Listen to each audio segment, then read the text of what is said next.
নমস্কার, শুভ সন্ধ্যা। আজকে শনিবার 5ই জুলাই 2025। বাকচক্রের নতুন পথ চলা বিবেকানন্দ ঘরে ঘরে আজকে 217তম 217th সাপ্তাহিক ধারাবাহিক বক্তৃতামালায় আপনাদের সকলকে সাদর অভ্যর্থনা ও আমন্ত্রণ জানিয়ে আজকের অনুষ্ঠান শুরু করছি। আজকের অনুষ্ঠানের বিষয় এবং বক্তা অপরিবর্তিত। বিষয় স্বামী বিবেকানন্দ, কারণ গত সপ্তাহ মাসের শেষ সপ্তাহ, সেই জন্য শ্রী মায়ের প্রতি উৎসর্গীকৃত ছিল। আমরা আজকে আবার স্বামীজিকে নিয়ে শুরু করছি এবং বক্তা শ্রী তরুণ গোস্বামী, যার পরিচয় নিষ্প্রয়োজন। সুতরাং আসুন অযথা বাক্যব্যয় না করে আমাদের পরিচিত যে প্রার্থনা সঙ্গীত, যে রবীন্দ্রসঙ্গীতটাকে আমরা প্রার্থনা সঙ্গীত হিসেবে মেনে নিয়েছি, গেয়েছেন আমাদের এই বাকচক্রের এই প্রবীণতম সদস্য শ্রী রমেশচন্দ্র বন্দ্যোপাধ্যায়। তার গাওয়া সেই প্রার্থনা সঙ্গীত শুনে আমাদের অনুষ্ঠান শুরু করছি। ভালো থাকবে। নমস্কার।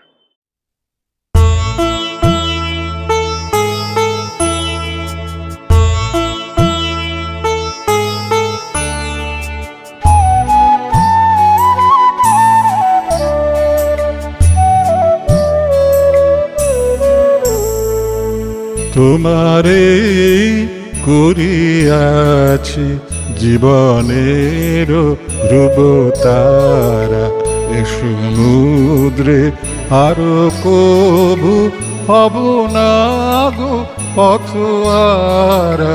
তোমারে করিয়াছি জীবনের রূপতারা।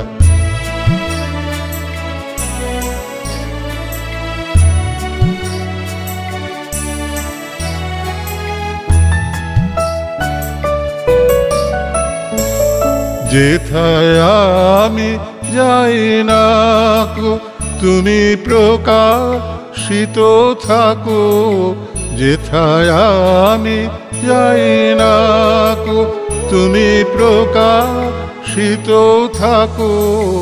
অকুল নয়ন জলে ঢালো গো কিরণ ধারা। তোমারে করিয়াছি জীবনের রূপতারা।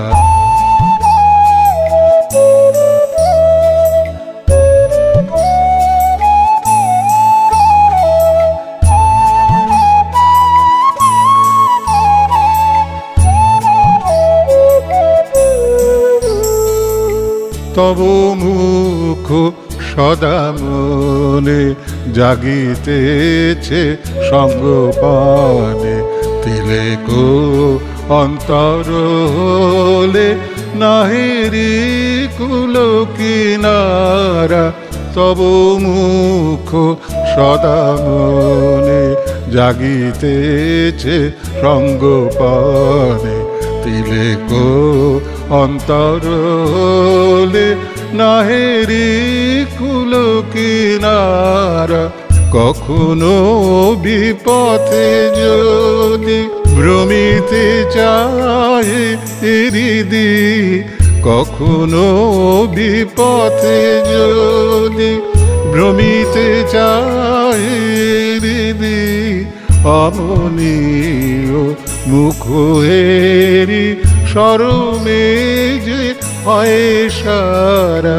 তোমারে করিয়াছি জীবনের রূপতারা, এ সমুদ্রে আরো কবু হব না গো পথহারা।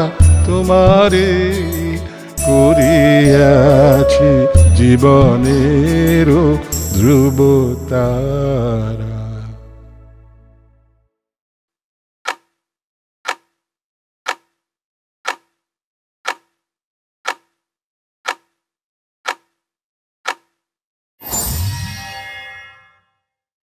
নমস্কার। আজকে আমরা খুব গুরুত্বপূর্ণ একটি চিঠি পড়ব। যারা আমাদের বাকচক্র নিয়মিত দেখেন তারা জানেন যে এই চিঠিপত্রের মধ্যে দিয়ে আমরা স্বামীজিকে আবিষ্কার করার এবং তুলে ধরার চেষ্টা করেছি। স্বামীজি প্রথম চিঠি লেখেন প্রমোদা দাস মিত্রকে, যা পাওয়া যায়, এবং সেখানে স্বামীজি লিখছেন দাস নরেন্দ্র। তারপর আস্তে আস্তে বিবেকানন্দ, তারপর ভারতবর্ষ ঘোরা গুজরাট থেকে চিঠি দক্ষিণ ভারত থেকে চিঠি, রাজপুতানা থেকে চিঠি, তারপরে আমেরিকায় চলে যাওয়া, সেখানে বিখ্যাত হওয়া, আলাসিঙ্গা পেরুমলকে চিঠি লেখা সুন্দরমুখ সন্ন্যাসীটি সবচেয়ে জনপ্রিয় হয়েছিল। এবং শিকাগোয় যে প্রথম কি তার অভিজ্ঞতা হয়েছিল সেটি তিনি লেখেন। তারপর সেখান থেকে ইংল্যান্ডে আসা, ভারতবর্ষে ফেরা, রামকৃষ্ণ মিশন তৈরি করা এবং দ্বিতীয়বার বিদেশে যাওয়া। তারই ফাঁকে 1899 সালে আমরা পৌঁছেছি। এই প্রসঙ্গে বলে রাখি যে আমরা যখন চিঠি পড়ি তখন অনেকে প্রশ্ন করেছেন যে চিঠির সংখ্যা তো আরও বেড়ে গেছে, তার কি হবে? তো আমরা আরেকবার পরিষ্কার করে বলি, মোট 576খানা চিঠি, তার মধ্যে 24টা খানা নতুন। 12ই আগস্ট 1888 প্রথম চিঠি, 14ই জুন 1902 স্বামীজির শেষ চিঠি। এর মধ্যে 153টি বাংলায়, 3টি সংস্কৃতে, 418টি ইংরেজিতে এবং 2খানি ফরাসি ভাষায় লেখা। মনে রাখতে হবে, একজন লিখেছেন, আমি তার উত্তর দিইনি, পরিষ্কার করে বলে দিতে চাই, এখন যে রামকৃষ্ণ মিশনের বইগুলো ইংরেজিতে বেরিয়েছে সেগুলো অনেক পরেকার চিঠি যুক্ত হয়েছে। আমরা যে পত্রাবলী থেকে পড়ছি তখন এই 576টি চিঠি ছিল, যে কারণে আমরা সেটাকে আপডেট করিনি। কারণ নতুন যে বই বেরোচ্ছে তাতে আরও চিঠির সংখ্যা বেশি যোগ হচ্ছে। আজকে যে চিঠিটি স্বামীজি লিখেছেন সেই চিঠিটি আমাদের দুটো ভুল ভাঙিয়ে দেয়। আমরা প্রায় বলে থাকি, যেহেতু আমরা গবেষণা করি না, যে স্বামীজি গোটা ভারতবর্ষ ঘুরেছিলেন। ঘোরেননি স্বামীজি গোটা ভারতবর্ষ। স্বামীজি পশ্চিমবঙ্গই ভালো করে ঘোরেননি। স্বামীজি কামারপুকুর, জয়রামবাটি যাননি। স্বামীজি উড়িষ্যায় যাননি। স্বামীজি ঘুরেছিলেন দক্ষিণ ভারত, মধ্য ভারত, পশ্চিম ভারত, রাজপুতানা। এটা পরিষ্কার মনে রাখবেন। কখনো হেঁটে, কখনো ট্রেনে এবং হিমালয়। স্বামীজি পূর্ববঙ্গে গিয়েছিলেন প্রথমবার বিদেশ থেকে ফিরে আসার পর। 1899 সালে স্বামীজির চিঠি আসে, স্বামীজি বিদেশে চলে যান। 1901 সালে মাকে এবং নিবেদিতাকে নিয়ে স্বামীজি পূর্ববঙ্গে গিয়েছিলেন। পূর্ববঙ্গে 2টি বক্তৃতা স্বামীজি করেন, ঢাকাতে। তার অসাধারণ একটি বই আছে, ঢাকায় স্বামী বিবেকানন্দ, একজন স্বামীজি যিনি ঢাকা রামকৃষ্ণ মিশনের সঙ্গে যুক্ত, তিনি বইটি লিখেছেন। পড়বার মতো বই, যাদের বই পড়ার শখ আছে বইটি পড়তে পারেন। এবং ঢাকাতেও স্বামীজির শরীর খুব খারাপ হয়ে যায়। স্বামীজি গান ঠিকই, কিন্তু স্বামীজির সঙ্গে কিছু স্থানীয় মানুষের মনোমালিন্য হয়। তারা যে প্রশ্ন করেন স্বামীজি উত্তর দেন না, এবং তারা এমন সময় আসেন যে স্বামীজি বেডিং গোছাচ্ছেন ফেরত আসার জন্য। সেখান থেকে স্বামীজি আসামে আসেন। আসামে স্বামীজির শরীর আরও খারাপ হয়। সেখানে হেনরি স্বামীজিকে রেসিডেন্ট কমিশনার নেমন্তন্ন করেন। স্বামীজি সেখানে শেষ বক্তৃতাটি আসামে দেন। তারপর তো 1902 সালে চলেই যান। আজকে যে চিঠিটি স্বামীজি লিখছেন বেলুড় মঠ থেকে, 6ই মার্চ 1899, সেখানে 2টি জিনিস খুব গুরুত্বপূর্ণ। ওই অঞ্চল ব্র্যাকেটে পূর্ববঙ্গ দেখব বলে সংকল্প করেছিলাম, কিন্তু আমার কর্মের গতি অন্যরূপ। প্রাচীন বাংলার সভ্যতার কেন্দ্র দেখবার আনন্দ পাওয়ার জন্য আমাকে অপেক্ষা করতে হবে। এই প্রসঙ্গে একটি কথা বলে রাখতে চাই, আমরা তো এখন বাংলাদেশ হয়ে গেছে।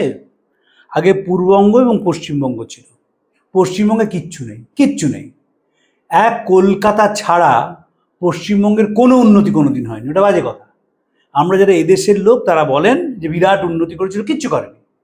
যেমন ধরুন পশ্চিমবঙ্গের জেলা যদি যান, বাঁকুড়া, পুরুলিয়া, এখন ঝাড়গ্রাম, বীরভূম, এগুলো একেবারে শুকনো জেলা ছিল। যদি যান দেখবেন কোনো জেলায় কোনো গুরুত্বপূর্ণ জমিদার বাড়ি নেই। ঘুরে দেখতে পারেন। পশ্চিমবঙ্গ চষে খেয়ে ফেললেও দেখবেন না। পক্ষান্তরে যদি পূর্ববঙ্গে যান, এখনও বেশ কিছু বাড়ি সরকার নিয়েছেন, যেগুলো ভগ্নস্তূপ। সেগুলো দেখেই বুঝবেন ওখানে ল্যান্ডেড অ্যারিস্টোক্রেসি কেমন ছিল। এখানে ছিল না। প্রেসিডেন্সি কলেজ ছাড়া কিচ্ছু ছিল না পশ্চিমবঙ্গে। এবং সেই প্রেসিডেন্সি কলেজের 80% ছেলে তারা পূর্ববঙ্গ থেকে এসে পড়তেন। এটা মনে রাখতে হবে। এই যে পূর্ববঙ্গকে আমরা হেয় করে, যেহেতু স্বাধীনতা আমরা এদিকে থেকে গেলাম বলে, ওটা আমাদের ভ্রান্ত ধারণা। এবং স্বামীজি বলেছেন চমৎকার করে, প্রাচীন বাংলার সভ্যতার কেন্দ্র দেখবার আনন্দ পাওয়ার জন্য আমাকে অপেক্ষা করতে হবে। ধরুন পশ্চিমবঙ্গের দিকে যদি তাকান, গান বাজনার দিকে যদি তাকান, আমাদের এখানে বাউল ছিল না, আমাদের এখানে লালন ছিল না, আমাদের এখানে ভাওয়াইয়া ছিল না, সব তো ওদেশ থেকে আনা। এবং তখন বলতে পারেন ওদেশ আর এদেশ তো একই, নিশ্চয় কোনো সন্দেহ নেই সেখানে, কিন্তু ওখানে কালচার অনেক বেশি ছিল। স্বামী লোকেশ্বরানন্দজি তিনি একটি রামবাগানে বয়েজ হোম খোলেন। কেন খোলেন? এই যে দেশভাগের পর সবাই চলে এলেন ওখান থেকে, ব্রিলিয়ান্ট ছেলে, কলেজে পড়া বন্ধ হয়ে গেছে, তাদের জন্য তিনি হোম করেছিলেন। এবং সেই হোমে যারা পড়তেন তারা অনেকেই পরে রামকৃষ্ণ মিশনের বরিষ্ঠ সন্ন্যাসী হয়েছে। স্বামী প্রভানন্দজি, স্বামী অশোক্তানন্দজি, স্বামী মুমুক্ষানন্দজি, স্বামী জিতাত্মানন্দজি, স্বামী উমানন্দজি, সকলেই বয়েজ হোমে পড়া। এবং তখন দেখবেন এদেশে কি হলো, আমরা এই চর্চাগুলো করি না, তাই দেখবেন প্রচুর হেডমিস্ট্রেস যারা হয়েছিলেন পশ্চিমবঙ্গে তারা পূর্ববঙ্গ থেকে এসেছিলেন। পূর্ববঙ্গ থেকে এসে তারা বিভিন্ন স্কুলে হেডমিস্ট্রেস হয়েছিলেন। এ নিয়ে অসম্ভব ভালো একটি বই আছে, যে কারা কারা হয়েছিলেন, তাদের কি নাম, তার ওদেশে কি পড়াতেন। এবং পূর্ববঙ্গ কিন্তু আমি একবার খুব দৃঢ়তার সঙ্গে, ধরুন আমাদের পশ্চিমবঙ্গে তো কলকাতা ছাড়া কিচ্ছু ছিল না, কিচ্ছু ছিল না। ওখানে কি ঢাকা, ময়মনসিংহ, রাজশাহী, পাবনা, বগুড়া, এই সব কটা উন্নত জায়গা ছিল। রাজশাহী ইউনিভার্সিটি শিক্ষার প্রাণকেন্দ্র ছিল। ঢাকা ছাড়াও এতগুলো জায়গা ছিল, পশ্চিমবঙ্গে কিচ্ছু নেই। বর্ধমানেই কিছু ছিল না, সব তো হালের, সব হালে তৈরি করা। এবং স্বামীজি পূর্ববঙ্গে গিয়ে অত্যন্ত খুশি হয়েছিলেন, অত্যন্ত খুশি হয়েছিলেন। যারা উত্তরবঙ্গে গেছে, আমরা তো উত্তরবঙ্গ শিলিগুড়িটা শেষ হয়ে যায়, এবার আপনি উত্তরবঙ্গে চলে গেলেন, রাজশাহী, পাবনা, ময়মনসিংহ, এই যে খাসি এবং জয়ন্তিয়া পাহাড় দেখবার মতো ছিল। আপনি যদি শিলংয়ে দাঁড়ান তাহলে সিলেট দেখেই অবাক হয়ে যেতে হয়, কি সুন্দর তার দৃশ্য। সিলেট ছিল পাণ্ডিত্যের পীঠস্থান। নবদ্বীপ থেকে শ্রী চৈতন্য সিলেটে পড়তে গিয়েছিলেন, তিনি নবদ্বীপ থেকে কলকাতায় আসেননি। কলকাতায় প্রেসিডেন্সি কলেজ হওয়া মানে 1817 সালের আগে কলকাতা কিচ্ছু নেই, কিচ্ছু নেই। 1817 সালে প্রেসিডেন্সি কলেজ তৈরি হলো, 1857 সালে কলকাতা বিশ্ববিদ্যালয় তৈরি হলো, এবং তখন আস্তে আস্তে কলকাতা জেগে উঠল। এবং পশ্চিমবঙ্গে এখনও ওয়ান সিটি স্টেট, এখন শিলিগুড়ি হয়েছে, দুর্গাপুর হয়েছে, বর্ধমান হয়েছে, কিন্তু ওয়ান সিটি স্টেট, একটা শহরকে কেন্দ্র করেই একটা রাজ্য। পূর্ববঙ্গ তা ছিল না।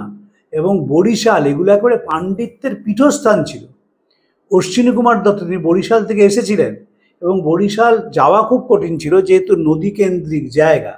আইতে শাল যাইতে শাল বলা হতো, শাল মানে বচন না, ওটা ভুল বলা হয়। শাল মানে ছোট নৌকো, নৌকো করে যেতে হতো। আইতে শাল যাইতে শাল, ইহার নাম বহরশাল। তপন রায়চৌধুরীর সঙ্গে খুব পরিচয় ছিল, তিনি বরিশালের মানুষ ছিলেন। এছাড়াও আমরা যেহেতু উত্তরবঙ্গের লোক, রাজশাহীর লোক, ফলে উত্তরবঙ্গের বহু মানুষের সঙ্গে যোগাযোগ রয়েছে, এখনও যোগাযোগ রয়েছে। এবং পিকচারাস বলতে যা বোঝায় উত্তরবঙ্গ তাই, পশ্চিমবঙ্গ তা নয়। বাঁকুড়ায় হালে প্রচুর গাছ হয়েছে, আগে কিচ্ছু ছিল, আগে ধূসর ছিল। বাঁকুড়া, পুরুলিয়া, আমরা যখন পুরুলিয়া যাওয়া শুরু করি 70 দশকের শেষে, তখন কিচ্ছু ছিল না। এখন অনেক থাকার জায়গা হয়েছে, এখন অনেক বন তৈরি হয়েছে, ইত্যাদি ইত্যাদি। কিন্তু স্বামীজি যখন পূর্ববঙ্গে গেলেন, একবারে সুজলা শ্যামলা শস্য, সুজলা সুফলা শস্য শ্যামলা পূর্ববঙ্গ, সেখানে নদীমাতৃক দেশ। স্বামীজি যাচ্ছেন নদীতে, ইলিশ মাছ দেখেছে। আবার সেই স্বামীজি ইলিশ মাছে চলে এলাম। স্বামীজি ইলিশ মাছ নিয়ে বলতে ভয় হয়, কারণ বেশ কিছু প্রায় নিরক্ষর মানুষ মনে করেন ইলিশ মাছ খেয়ে লোকটি মারা গিয়েছিলেন। জাননি কটা মাছ খেয়েছিলেন। বেলুড় মঠে সেদিন 2টো মাছ কেনা হয়েছিল, সবাই মিলে খেয়েছিলেন। ফলে ওই হার্ট অ্যাটাকটা বা সেরিব্রাল স্ট্রোকটা ইলিশ মাছের জন্যে নয়, এমন করে বলা হয়। যারা বিবেকানন্দ কম পড়েন তাদের কাছে প্রায় আমার শুনতে হয় স্বামীজি তো ইলিশ মাছ খেয়ে মারা গেলেন। এসব আমরা তো সুবিধা হচ্ছে আমরা ভালো করে পড়ি না। তো কি স্বামীজি যাচ্ছেন, তখন দেখেন ইলিশ মাছ, তখন স্বামীজির মনে হলো আরে এখন তো ইলিশ মাছ খেয়ে ভালো হতো, খেলে ভালো হতো। এবং বললেন দেখ তো পুঁই শাক পাওয়া যায় কিনা। তা সেই ছোট নৌকাটি বেড়ানো হলো ঘাটে, একজন নৌকা থেকে লাফিয়ে পড়লেন, তিনি পুঁই শাক নিয়ে এলেন এবং ইলিশ মাছ নিয়ে এলেন। স্বামীজি ইলিশ মাছকে এত খুশি হলেন, যারা এনেছিলেন বললেন দেখ আমি তো সন্ন্যাসী মানুষ, তোদের দেওয়ার কিচ্ছু নেই, তাই তোরা থির হয়ে বস, আমি তোদের দীক্ষা দিয়ে দিই। কাদের দীক্ষা দিয়েছিলেন তার নাম পাওয়া যায় না, কিন্তু তারা যে প্রভূত আনন্দ পেয়েছিলেন এবং তখন স্বামীজি করে এনার্জিতে টকবক করছে, সেটা তারা দীক্ষা পেয়েছিলেন। স্বামীজি এসে জগন্নাথ কলেজের মাঠে এবং প্রগোসের মাঠে বক্তৃতা করেছিলেন। স্বামীজি প্রথম দিন গান গাওয়ার কথা ছিল, কিন্তু সে মুখ দিয়ে রক্ত পড়ে, গান গাইতে পারেন না। পরের দিন স্বামীজি গান গান এবং তারপর তার মাকে নিয়ে সেই তার তীর্থে যাওয়ার কথা ছিল সেখানে যান এবং এরপর থেকে স্বামীজির শরীরটা ভাঙতে শুরু করে। ওই যে শরীরটা ভাঙে সেটা সমুদ্র যাত্রায় ঠিক হয়, যখন জাহাজে করে যান স্বামীজি জুন মাস 1899, তারপরে একটু একটু করে শরীরটা ভালো হতে থাকে। কিন্তু পূর্ববঙ্গের দৃশ্য দেখে স্বামীজির চোখ জুড়িয়ে গিয়েছিল। রবীন্দ্রনাথের লেখায় বারবার দেখবেন তিনি শিলাইদহের কথা লিখেছেন, তিনি সিরাজগঞ্জের কথা লিখেছেন। নিবেদিতা এবং ক্রিশ্চিনকে নিয়ে গিয়েছিলেন এবং সেখানে গিয়ে রবীন্দ্রনাথের বিখ্যাত কবিতা লেখেন 2 বিঘা জমি। সেখানে নিবেদিতা স্থানীয় মানুষের সঙ্গে মিলেমিশে একাকার হয়ে গিয়েছিলেন। রবীন্দ্রনাথ সেটি উদ্দেশ্য করে লেখেন, রাখি হাট খোলা নন্দীর গোলা মন্দির করি পাছে, ত্রিশাতুর শেষে পৌঁছি নিমেষে আমার বাড়ির কাছে। নিবেদিতা মিলেমিশে একাকার হয়ে গিয়েছেন। রবীন্দ্রনাথের পূর্ববঙ্গের প্রতি অত্যন্ত টান ছিল। তিনি যেমন গরমে লিখতে ভালোবাসতেন, যেখানে গিয়ে বীরভূমে লিখতেন, এবং ঠিক একইভাবে যদি নদী থাকে, যদি জল থাকে, যদি গাছ থাকে, তাহলে তিনি লিখতে খুব ভালোবাসতেন। বেশি দূরে যেতে হবে না, টাকির কাছে গিয়ে ইছামতির দিকে তাকান, দেখবেন ইছামতির সৌন্দর্য আমাদের টানে। বঙ্গোপসাগরে গিয়ে শেষ অবধি নদীটি মিশে যাচ্ছে এবং পূর্ববঙ্গ তাই জন্যে প্রাকৃতিক দিক থেকে ভারী সুন্দর। এবং আরেকটা জিনিস আমাদের মনে রাখতে হবে, এটা পৃথিবীর আর কোথাও হয়েছে বলে আমার জানা নেই। পূর্ববঙ্গে পাট তৈরি হতো আর পশ্চিমবঙ্গে ছিল পাট কল। কলগুলো সব এদিকে, কলগুলো ব্যারাকপুর, কলগুলো বিটি রোডের চারপাশে দেখবেন প্রচুর জুট মিল আছে। র মেটেরিয়াল কিন্তু পূর্ববঙ্গ থেকে আসতো। ডোমার বলে একটি জায়গা ছিল, সেখানে প্রচুর পাট তৈরি হতো এবং যারা পাট ব্যবসায়ী তারা বহু টাকা উপার্জন করেছিলেন। সেগুলো দেখলে বোঝা যায়। যদি রানী ভবানীর বাড়িটি দেখেন পূর্ববঙ্গে, তাহলে দেখবেন তার কি বিশাল চেহারা। এই যে 3 মহলা 4 মহলার বাড়ি দেখা যায়, সেখানে গিয়ে দেখতে হয় যে তাহলেই বোঝা যায় যে একসময় কীভাবে জায়গাটি উন্নতি লাভ করেছিল। যেহেতু নদী ছিল তাই ব্যবসা বাণিজ্য হতো। চট্টগ্রাম পোর্ট এ অত্যন্ত একটি গুরুত্বপূর্ণ পোর্ট এবং সাহেবরা খুব ব্যবহার করতেন। এখনও চট্টগ্রাম পোর্ট একইভাবে ব্যবহার করা হয়। শুধু সুজিতদা এবং আমার একটা রিজার্ভেশন আছে, সেটা হচ্ছে পূর্ববঙ্গের আমরা সব সহ্য করতে পারি শুটকি মাছ ছাড়া। শুটকি মাছ খাওয়া যায় না, ভীষণ গন্ধ এবং আমরা অস্বস্তি বোধ করি খেতে। সুজিতদা যে কথাটা বলেন সেটা আর বলছি না, কারণ বললে অন্তত 40খানা চিঠি আসবে যে আপনি এটা কেন বললেন। কিন্তু স্বামীজির পূর্ববঙ্গে গিয়ে স্বামীজি খুব ভালো লেগেছিল, স্বামীজি মুগ্ধ হয়ে গিয়েছিলেন এবং পূর্ববঙ্গটা আমার নিজের মনে হয় তার সার্কিটটা কমপ্লিট হয়েছিল। স্বামীজি সময় পেলেন না কামারপুকুর জয়রামবাটি যাওয়ার, কারণ স্বামীজি পরিব্রাজক হয়ে বেরিয়ে গেলেন, তো পশ্চিমবঙ্গের বাইরে চলে গেলেন স্বামীজি। স্বামীজি হচ্ছেন প্রথম ন্যাশনাল হিরো। স্বামীজি ভারতবর্ষকে দেখেছিলেন। আমাদের মুশকিল হচ্ছে যে আমরা পশ্চিমবঙ্গে থেকেই মনে করি এটাই বুঝি ভারতবর্ষ। এরও যে বাইরে একটা ভারতবর্ষ আছে, সেখানের মানুষজন আছে, সেখানে প্রকৃতি আছে, সেখানে গাছপালা আছে, সেখানে দর্শন আছে, সেখানে চিন্তা আছে। স্বামীজির সঙ্গে সেটার পরিচয় হয়েছিল। এবং যখন বিলেতে গিয়েছিলেন, যেহেতু তিনি গোটা ভারতবর্ষটা দেখেছিলেন, অনেকটাই দেখেছিলেন, তাই তিনি কনডেন্সড ইন্ডিয়া হয়ে গিয়েছিলেন। তিনি না হলে পারতেন না। ধরুন স্বামীজি যদি ভারতবর্ষ না বেরোতেন, স্বামীজির ফ্রেঞ্চ শেখা হতো না। স্বামীজি পুনায় গিয়ে ফ্রেঞ্চ শিখেছিলেন। স্বামীজি অন্যান্যভাবে যে দেখেছিলেন নিজেকে, তার প্রধান কারণ হচ্ছে তিনি ভারতবর্ষটাকে দেখতে পেয়েছিলেন এবং ভারতবর্ষ দেখে তার মনে হয়েছিল এমন দেশ পৃথিবীতে নেই। সেটি সম্পূর্ণ বৃত্তটা যখন তিনি পূর্ববঙ্গে গিয়ে পৌঁছলেন এবং পূর্ববঙ্গের মানুষের আতিথেয়তা তাকে মুগ্ধ করেছিল। যেহেতু নিজে খেতে যথেষ্টই ভালোবাসতেন, তাই জন্য আমরা দেখব যে নানা রকম মাছ তারা রান্না করে খাইয়েছে এবং স্বামীজি খুব ভালোবেসে যে মাছ খেয়েছেন। পূর্ববঙ্গে একটা ঘটনা ঘটেছিল। হেমচন্দ্র ঘোষ, যিনি পরে বেঙ্গল ভলেন্টিয়ার্স প্রতিষ্ঠা করেন, তিনি স্বামীজির সঙ্গে একদিন দেখা করতে এলেন কয়েকজন বন্ধুকে নিয়ে এবং স্বামীজিকে জিজ্ঞেস করলেন যে স্বামীজি আপনি আমাদের বলুন কি করে আমরা ধর্মজীবন যাপন করব, কি করে আমরা ব্রহ্মচর্য পালন করব ইত্যাদি। স্বামীজি দুপুরে খাওয়ার পরে পাইপ খাচ্ছিলেন। বিরক্ত হয়ে বললেন, শোন, পরাধীন জাতের মাতৃশ্রাদ্ধের কোনো অধিকার নেই। আগে যে লুঠেরা তোর মাকে তারা অত্যাচার করছে, দেশ থেকে তারা, দেশের মানুষকে ফ্রি ডিক্লেয়ার করতে বল, দেশে রক্ত, ব্রিটিশ পুলিশ গুলি চালাক, দেশে রক্তগঙ্গা বয়ে যাক, আর তার প্রথম বুলেটটা লাগুক আমার বুকে। হেমচন্দ্র ঘোষকে আমার দেখবার সৌভাগ্য হয়েছিল। তখন তিনি অত্যন্ত বৃদ্ধ, কাঁপা কাঁপা গলায় আমাদের বলেছিলেন যে হাত একবার স্বামীজিকে প্রণাম করেছে তার পক্ষে আর কাউকে প্রণাম করা সম্ভব নয়। তিনি গান্ধীজিকে দেখেও কোনোদিন প্রণাম করেননি। পরে বেঙ্গল ভলেন্টিয়ার্স প্রতিষ্ঠা করেন এবং বেঙ্গল ভলেন্টিয়ার্স নেতৃত্ব দেন রাইটার্স অভিযানের। বিনয় বাদল দীনেশ তাঁরা যে রাইটার্স বিল্ডিংয়ে গিয়ে আইজি প্রিজনকে মেরেছিলেন সেটি নেতৃত্ব দিয়েছিল বেঙ্গল ভলেন্টিয়ার্স। বাংলার বিপ্লব আন্দোলনে বেঙ্গল ভলেন্টিয়ার্সের একটা বড় ভূমিকা ছিল এবং বিবেকানন্দের ওই কথা, আগে লুঠেরাদের দেশ থেকে তারা, যারা তোর মাকে অত্যাচার করছে, ব্রিটিশ পুলিশ গুলি চালাক, দেশে রক্তগঙ্গা বয়ে যাক এবং তার প্রথম বুলেটটা এসে লাগুক আমার বুকে। বিবেকানন্দের দ্বারা যুবকেরা অনুপ্রাণিত হয়েছিলেন। স্বামীজি চলে যাওয়ার পর আমাদের দেশে একাধিক বিপ্লবী প্রতিষ্ঠান তৈরি হয় এবং তারা চেষ্টা করেছিলেন যে স্বাধীনতা আনতে। দুর্ভাগ্যজনক যে বিশ্বাসঘাতকতার জন্যে সেই স্বাধীনতা আনা সম্ভব হয়নি। আমি কয়েকদিন আগে একটি বই পড়ছিলাম, রাসবিহারী বসু 1913 সালে সারা ভারতবর্ষে আর্ম স্ট্রাগলের একটা দিন ঠিক করেছিলেন এবং সম্পূর্ণ তার প্রস্তুতিটি হয়ে গিয়েছিল। একজন পাঞ্জাবি তিনি পুলিশকে ইনফরমেশনটা লিক আউট করেন, তার ফলে সেটি আর সম্ভব হয়নি। কিন্তু বিবেকানন্দ যে নিজের মতন করে দেশ করার কথা বলেছিলেন, যুবকেরা সেটি গ্রহণ করেছিল এবং বাংলাদেশের যুবকেরাও স্বামীজির দ্বারা অত্যন্ত অনুপ্রাণিত হয়েছিলেন। এবং অনুপ্রাণিত যে হয়েছিলেন দেখা যায় যে ওদেশ থেকে যেমন সূর্য সেন এসেছেন, প্রীতিলতা ওয়াদ্দেদার এসেছেন, একাধিক বিপ্লবী, দীনেশ গুপ্ত, সব তো পূর্ববঙ্গের মানুষ, তারা এখানে এসে বিপ্লব আন্দোলনে ঝাঁপিয়ে পড়েছিলেন। অনেকে পুলিশের গুলিতে মারা গিয়েছিলেন, অনেকের ফাঁসি হয়ে গিয়েছিল। আমাদের দুর্ভাগ্য যে আমরা স্বাধীনতা পাওয়ার পরে বিপ্লবী আন্দোলন নিয়ে কোনো সেই অর্থে গবেষণার কাজ হলো না, কোনো ঐতিহাসিক কোনো প্রামাণ্য গ্রন্থ লিখলেন না এবং এখনও অনেকেই এদের টেররিস্ট বলেন, যেটি সাহেবরা বলতেন। মনে রাখতে হবে এই বাঙালি বিপ্লবীরা ভিত কাঁপিয়ে দিয়েছিল সাহেবদের। যদি এখনও আন্দামানে যান দেখবেন 80% বিপ্লবী হচ্ছে বাঙালি। তার কারণ তারা চেয়েছিলেন দেশ থেকে স্বাধীন করতে।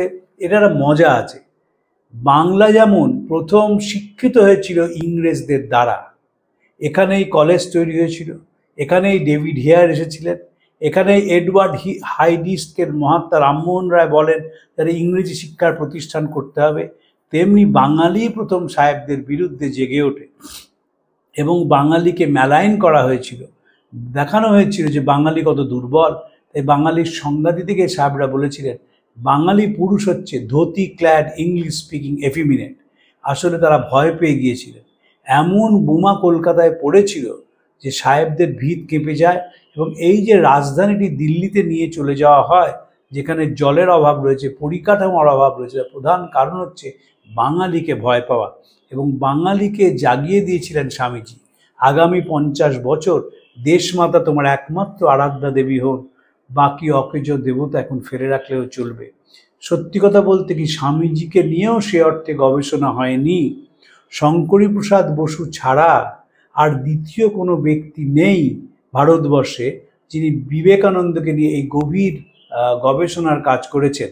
যেমন মেম সাহেব পাশ্চাত্যে মারি লুই বার্ক আছেন, Swami Vivekananda in America, his second visit to the West, চমৎকার একটি গ্রন্থ। আমাদের দেশে সেই অর্থে বিবেকানন্দকে নিয়েও চর্চা হয়নি বলেই দেখবেন এখনও আমরা স্বামীজির প্রতি উদাসীন।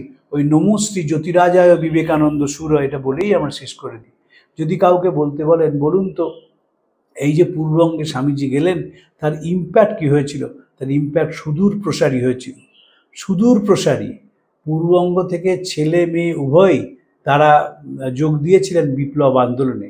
প্রীতিলতা ওয়াদ্দেদারের যদি জীবনী পড়া যায়, কি অসীম সাহস, কতটুকুনি বয়সে মারা গিয়েছিলেন। এই যে চট্টগ্রামে ইউরোপিয়ান ক্লাব তারা রেড করেন এবং সেখানে প্রীতিলতা সুইসাইড করেন, কারণ তিনি ব্রিটিশ পুলিশকে তার গা ছুঁতে দেবেন না, তাই প্রীতিলতা বেঁচে থাকতেই পারতেন। এবং আরেকটা জিনিসও মনে রাখতে হবে, একদিকে যেমন বিপ্লব আন্দোলন হয়েছিল, তেমনি আরেকদিকে বাঙালির বিশ্বাসঘাতকতা কোন পর্যায়ে পৌঁছাতে পারে সেটি আমরা এই আন্দোলনগুলো পড়লে জানতে পারি। বিশ্বাসঘাতকতা করেই সূর্য সেনকে ধরিয়ে দেওয়া হয়েছিল এবং তার উপর যে অকথ্য অত্যাচার হয়েছিল, তার শরীরটিও তার আত্মীয়দের হাতে তুলে দেওয়া হয়নি এবং নদীর মধ্যে ফেলে দেওয়া হয়। কিন্তু সূর্য সেন যে সাহসিকতার পরিচয় দিয়েছিলেন, দেশমাতৃকার কাছে তিনি যে নিজেকে উৎসর্গ করেছিলেন, সেটি একটি বড় জিনিস। তার পিছনে ছিল বিবেকানন্দের জীবন এবং বাণী, যে বাণী তাদের আত্মাকে ডেকেছিল। রবীন্দ্রনাথ স্বামীজির কথা বলতে গিয়ে বলেন, বাংলাদেশের যুবকদের মধ্যে যে দুঃসাহসিক অধ্যাবসায়ের পরিচয় পায়, তার মূলে আছে বিবেকানন্দের বাণী, যা তাদের আত্মাকে ডেকেছিল, আঙুলকে নয়। এইখানে একটি প্রসঙ্গ বলেই শেষ করব।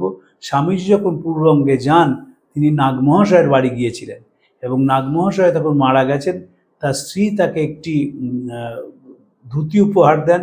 স্বামীজি পাগড়ির মতন মাথায় পরে নেন এবং নাগমহাশয়ের বাড়িতে অনেকক্ষণ ঘুমিয়েছিলেন। তারপর স্বামীজি বলেন, বহুকাল এমন ঘুমায়নি। পূর্ববঙ্গে যখন ফিরে আসেন, তখন স্বামীজির মন উচ্চ রয়েছে। স্বামী ব্রহ্মানন্দ শিষ্য শরৎচন্দ্র চক্রবর্তীকে বলেন যে তুই একটু স্বামীজির মনটাকে নিচে নামিয়ে আনার চেষ্টা কর। স্বামীজি তাকে বলেন, বাবা, তিনি যাকে মা কালী বলতেন, তিনি এই শরীরে ঢুকে গেছেন, আমাকে কাজ করিয়ে নিয়ে বেড়ায়, থির হয়ে বসে থাকতে দেয় না। আসলে বিবেকানন্দ ছিলেন কর্মযোগী। এমন হইতে পারে যে আমি হয়তো বুঝিব এই দেহের বাইরে যাওয়া বা এই দেহকে জীর্ণ বস্ত্রের ন্যায় পরিত্যাগ করাই আমার পক্ষে হিতকর, কিন্তু আমি কোনোদিন কর্ম হইতে ক্ষান্ত হইব না। যতদিন না পৃথিবীর মানুষ ঈশ্বরের সহিত একত্ব অনুভব করিতেছে, ততদিন আমি সর্বত্র মানুষের মনে প্রেরণা যোগাইতে থাকিব। স্বামীজির ঈশ্বর হচ্ছেন সাধারণ মানুষ। যখনই আমরা স্বামীজি পড়ব, যেন এইটি আমরা সবসময় মনে রাখি যে বিবেকানন্দের ঈশ্বর হচ্ছে সাধারণ মানুষ। পড়েছ পিতৃদেব ভব, মাতৃদেব ভব। আমি বলি দরিদ্র দেব ভব, মূর্খ দেব ভব। দরিদ্র, মূর্খ, অজ্ঞান, কাতর, ইহারাই তোমার দেবতা হন, ইহাদের সেবাই পরম ধর্ম জানিবে। এ সাধারণ মানুষের জাগরণ। সেই জাগরণ না হলে কখনো কোনো দেশ জাগতে পারে না। কোনো দেশের পক্ষে উন্নতি করা সম্ভব নয় যদি তার বেসটা স্ট্রং না হয়। স্বামীজির কনিষ্ঠ ভ্রাতা ভূপেন্দ্রনাথ একাধিক জায়গায় এটি লিখে গেছেন। অবাক হয়ে যেতে হয়, একজন মহাপণ্ডিত, যিনি কলকাতা বিশ্ববিদ্যালয়ের প্রথম ভারতীয় উপাচার্য, যার গৃহে বসে আমরা আলোচনা করছি, স্যার গুরুদাস বন্দ্যোপাধ্যায়, তিনিও বেসলাইন এডুকেশনের কথা বলেছিলেন। পিরামিড সিস্টেম ছিল আগে, যত ওপরের দিকে যাবে তত তোমাকে এডুকেটেড হতে হবে। আর তিনি বলেছিলেন বেসটাকে যদি স্ট্রং না করা যায় তাহলে শিক্ষা ব্যবস্থাটা বৃথা। বিবেকানন্দ তাই চেয়েছিলেন। তাই তিনি ঈশ্বরকে খুঁজে পেয়েছিলেন সাধারণ মানুষের মধ্যে এবং বারবার যুবকদের বলেছিলেন যে তোমরা এদের সেবাটাই জীবনের একমাত্র কাজ বলে মনে করবে। তোমার কি এমন কখনো হয় যে দেশের কথা ভাবতে ভাবতে তুমি রাত্রে নিদ্রা ত্যাগ করেছো? কখনো হয় যে দেশের মানুষের কথা ভাবতে ভাবতে তুমি ছটফট করছো? যদি এমন কখনো হয় তাহলে বুঝবে যে তুমি দেশমাতৃকার সেবার প্রথম সোপানটি পার হয়েছ। সব্যসাচী তাতে শরৎচন্দ্র লিখছেন যে তুমি তো দেশের জন্যই সব কিছু দিয়াছ, তাই দেশের খেয়াতরি তোমায় বহিতে পারে না, পাহাড় পর্বত ডিঙাইয়া তোমায় পথ অতিক্রম করিতে হয়। সেই বিবেকানন্দ যখন পূর্ববঙ্গে গেলেন, পূর্ববঙ্গ থেকে বেশি চিঠি স্বামীজি লেখেননি, একবারই মাত্র গিয়েছিলেন, কয়েকদিন মাত্র ছিলেন, কিন্তু সেই অভিজ্ঞতা তার স্মৃতিপটে সারা জীবন জাগরুক ছিল। তিনি শিষ্য শরৎচন্দ্র চক্রবর্তীকে পূর্ববঙ্গের মানুষ বলে রসিকতা করে বাঙাল বলে ডাকতেন। জগদীশচন্দ্র বসুর স্ত্রী অবলা বসু, তিনিও পূর্ববঙ্গের মানুষ ছিলেন এবং স্বামীজি তাকে রসিকতা করে বলতেন, আপনাদের যখন বলতেন কি খাবেন স্বামীজি, বললেন আপনি মাছের সঙ্গে আপনাদের দেশের মতো ঝুলটা করে দেবেন। স্বামীজি একেবারে কলকাতার মানুষ ছিলেন, কলকাতার ভাষায় কথা বলতেন, কিন্তু পূর্ববঙ্গের প্রতি তার টান ছিল অসীম। এবং স্বামীজির যে সঙ্গ তৈরি করেছিলেন, সেই সঙ্গে বহু মানুষ আছেন যারা পূর্ববঙ্গ থেকে এসেছেন, যারা নেতৃত্ব দিয়েছিলেন এই আন্দোলনের এবং এই আন্দোলনকে সামনের দিকে এগিয়ে নিয়ে গিয়েছিলেন। যে আন্দোলন সম্বন্ধে ক্রিস্টোফার ঈশ্বরক বলছেন আমাদের সময়কার সর্বশ্রেষ্ঠ ধর্ম আন্দোলন। আজকে এই অবধি থাক, পরের দিন আরেকটি চিঠি নিয়ে আলোচনা করব। প্রাণারাম প্রাণারাম প্রাণারাম প্রাণারাম প্রাণারাম नाम